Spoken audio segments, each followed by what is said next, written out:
What stereotypes do you know of Islam, Christianity, and atheism?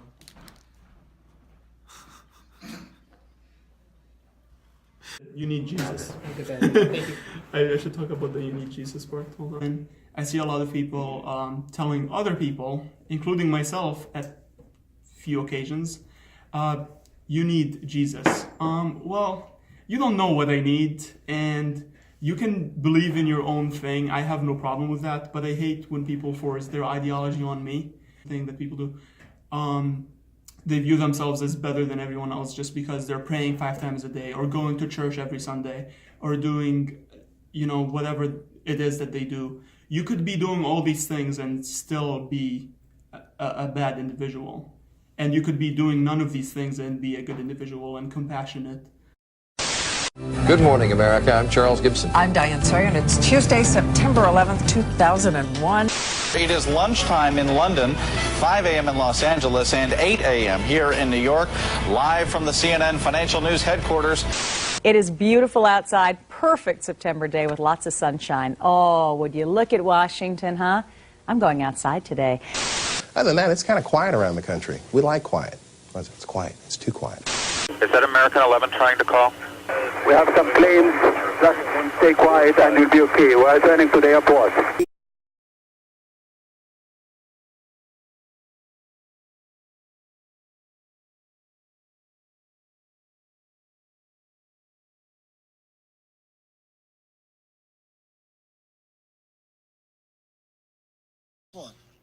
And let's say you reach over for that one fry from that child, and that child pull them fries like, mine. Are you serious, child? Did somebody drop you on your head? Your fries? Mine? Please. I drove you over here in my car. I let you sit in my car seat. I put my gas in that gas. That's my gas tank, by the way, child. You know, them clothes you got on, I know they baby size, but they my clothes right there, because I bought those clothes. See, if you give me those fries, child, I'm going to come up and I'm going to give you those fries, and I'm going to get back to you and give you those fries, and I'm going to get back to you and give you those fries, and I'm going to get back to you and give you... And how we name others and how, if we allow others to name themselves, is a reflection of our own declarations, of our courage and our fear. The malleability of a person's story must be self-determined, coming from the lips of the storyteller, not the anchorman, not the megaphone, not even the scarf on her head or the melanin in his skin, because no one can speak the names of billions in one breath unless it's in prayer. And oftentimes when we generalize, it isn't because we're praying. The human brain is programmed to learn, question, and explore, and this may be the reason for how religion started. Islam started with Abraham questioning why his father and other people worshipped idols. They worshipped these inanimate objects as their God. Oh God, please give me a Lamborghini, please give me good crops this year and make me wealthy. Yeah, how do you feel? Dad, Yes? why are you praying to that? Because this is a God. No, it's not. People made this. Wait, you're not actually praying to God. Why are you praying to this? Christianity started with Jesus questioning people's morale and fixing their perspective, such as stopping people from being stoned for adultery. Master, this woman was taken in adultery, in the very act. Now Moses, in the law, commanded us that such should be stoned. What sayest thou?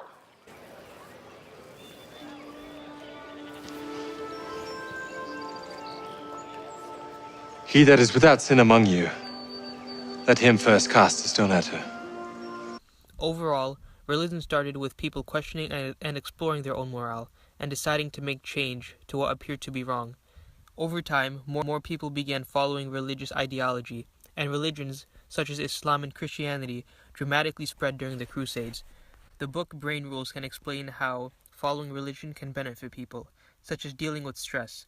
Stress builds up when an individual has no control over a situation, Religion provides people with self-confidence and solutions to personal and societal problems. Hey Ryan, I found $50. I just prayed a little while ago and I'm wealthy now. So should I start praying now too to get that money? money? You should start praying and be more religious and you'll be like me. Oh, hey, wait. I just dropped this. Yeah. Thank you. When people of faith face trials and tribulations, they often turn to prayer and worship. When their prayers are answered, they begin to share the good news with members of their community and close-knit families. When people hear of these miracles, they are influenced to explore religion further.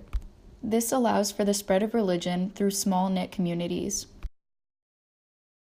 And a good explanation for how certain religions gained popularity is because it caught people's attention. Religion can trigger emotional attention, like the death of Christ demands a sort of emotional response. This response is what draws people's attention for them to become followers.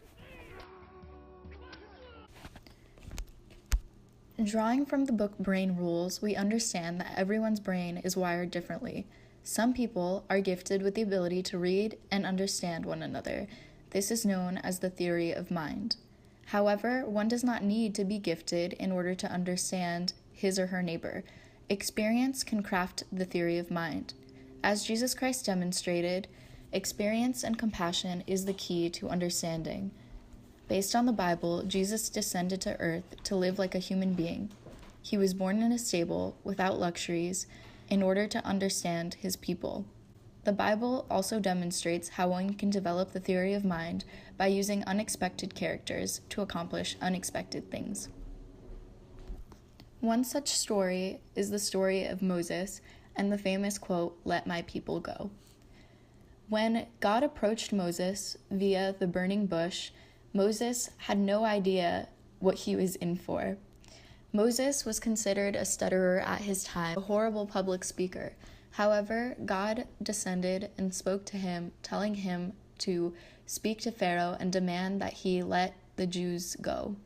After bickering with God for a while, Moses succumbed to his will and went to the palace, spoke to Pharaoh, and demanded multiple times that he let his people go. It came to be, and his people were set free. Some other unexpected characters used by God are Elijah, who was suicidal, Joseph, who was abused, Job, who was bankrupt, Gideon, who was always afraid, Samson, who was a womanizer, Paul, who was a mass murderer, Rahab, who was a prostitute, David, who was a murderer, Jonah, who was a coward, Noah, who was a drunk, Peter, who was a liar, Jonah, who ran from God, and David, who was an adulteress. This teaches us that we cannot make preformed judgments or assume what one is capable of becoming, as God used some of the most unexpected characters to do some of the most amazing things. Sleep is very important to religion. People use their inspiration from dreams in order to help them establish the ideas that they later put into works of art. People use their dreams of angels to inspire them to lead others, as well as to become more religious.